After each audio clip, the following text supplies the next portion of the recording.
15. "Yo, Gerald, you need a ride to the game tomorrow?" Andy yelled across the gym. "Nah, man, I got it covered," Gerald yelled back. Andy was one of the few boys on the team with his own car. Everybody depended on him for rides, and he loved being the center of that attention. Gerald took the bus to the games. He preferred that to the noise and crowd of Andy's car. He liked the silence of the bus ride to relax him and prepare him for a really good game. Gerald stayed every day after school for basketball practice. It was there that he felt whole and powerful.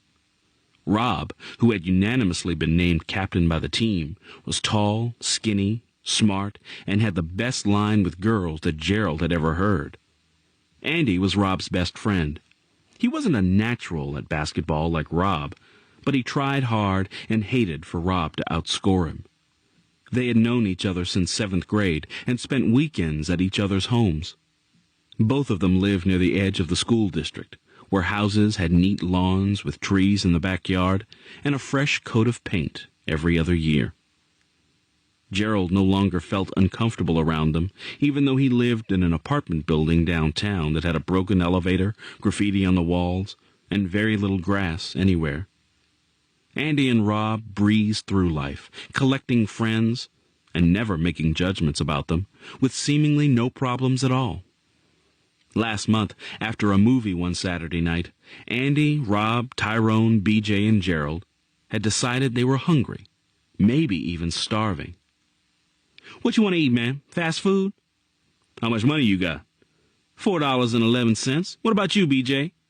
69 cents. "Hey, Gerald, what about you?" "I got about $8. "We rich, man. I got an idea. Let's try that new all-you-can-eat place." "Do they really mean all?"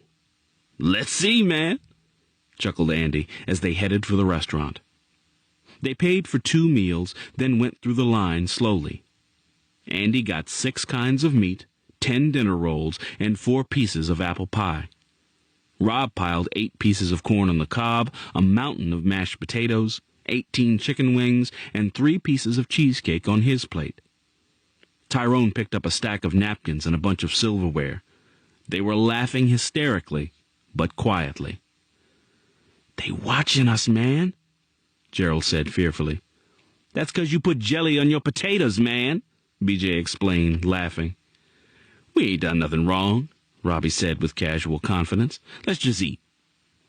They laughed and gobbled up every bit of that food, smiling at the customers and making even the restaurant workers laugh along with them.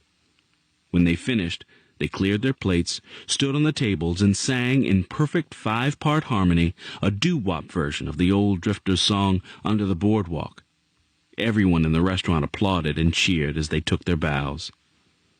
An old man with dark brown skin, piercing eyes, and slick gray hair had been watching them from the back of the room. He limped over to them, gave them each a $10 bill, and said seriously, "Enjoy your youth, my young friends. Tomorrow, it may be gone." Robbie thanked him, then gave his $10 to the busboy as a tip, and the 5 of them left the place, humming and happy. They ended up with a great meal, a satisfied audience, and more money than they started with. They forgot about the old man and his strange words. B.J. Carson, as the team's manager, went to every practice and game. He was short, only about 5 feet tall, but he was tough and strong. He tried out for the team every year, and although he never made it, the coaches admired his courage and spirit. He loved basketball, and his sense of humor and knowledge of the game made him a natural to hang with Andy, Rob, Gerald, and Tyrone. Sometimes taller, older kids who didn't know B.J. tried to take advantage of him. They only made that mistake once. Last year, B.J. had accidentally bumped a senior with his book bag as he walked down the hall. The senior, a 6'6", 300-pound football player named Dante, had not been amused. "Who you bumping, punk?" "Who you calling punk?" B.J. had asserted without fear. I'm calling you a punk, your mama a punk, and your greasy granny a punk too. Dante was big and grinned cheerfully. He was used to getting his way.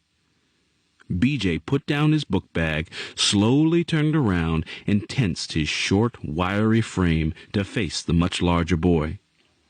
Dante started to laugh as BJ crouched in a karate attack position, but his laughter stopped short as he found himself sitting on the floor in the main hallway, a calm and smiling BJ offering his hand to help him up.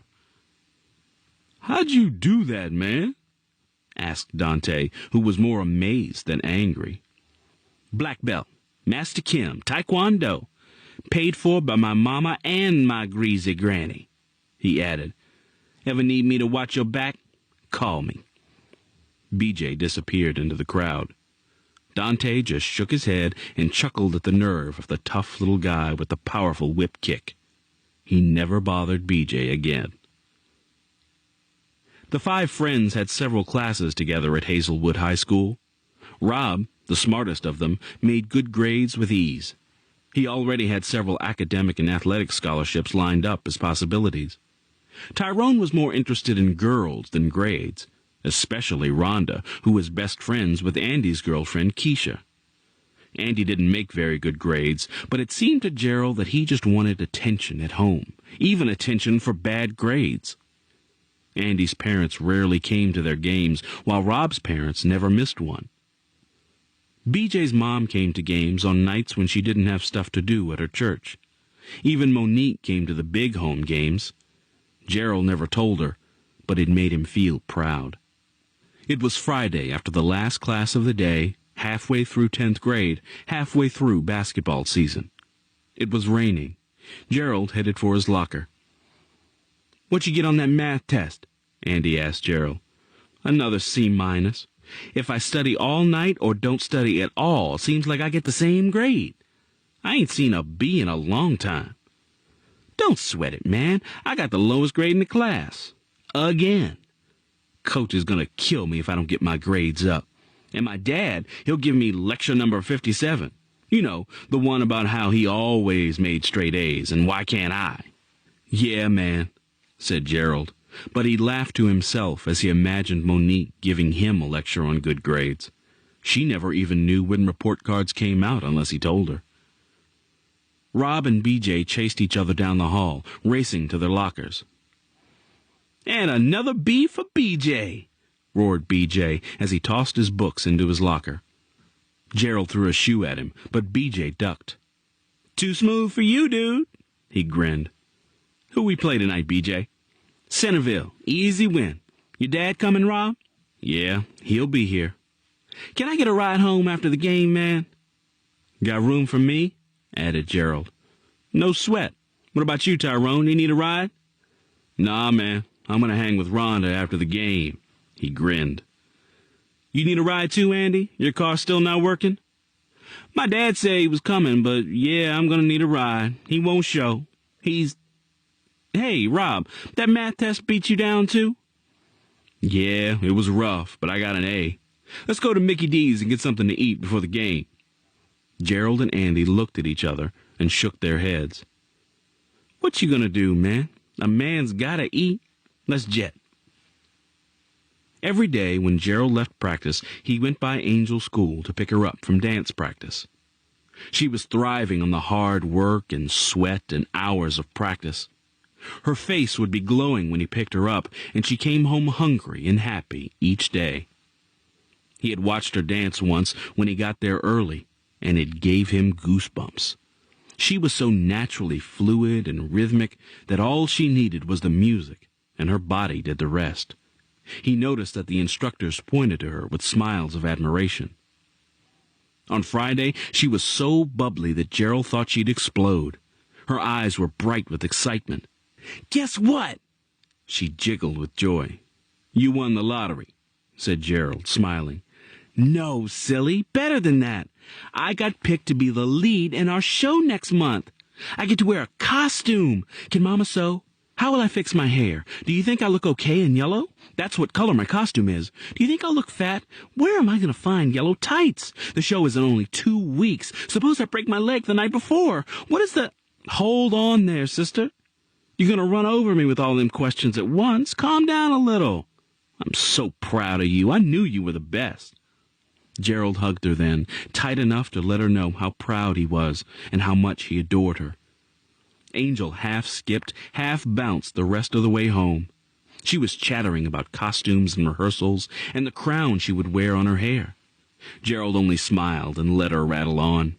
He was so very proud of her, and it made him feel warm inside to know that she was truly happy at last. Her long brown hair blew behind her in the breeze, fuzzy and never quite cooperating with brush and comb. Her eyes were sparkling and full of hope. Something in that breeze made him think of Aunt Queen, and for the first time in a very long time, he too felt at peace. They climbed the 6 flights of stairs easily, laughing and planning for the dance recital. Angel ran through the door, calling with excitement, "Mama, I'm a star! I'm a star!" Her words died. She felt as if she were choking, drowning. Sitting on the sofa, cowboy boots and all, was Jordan Sparks.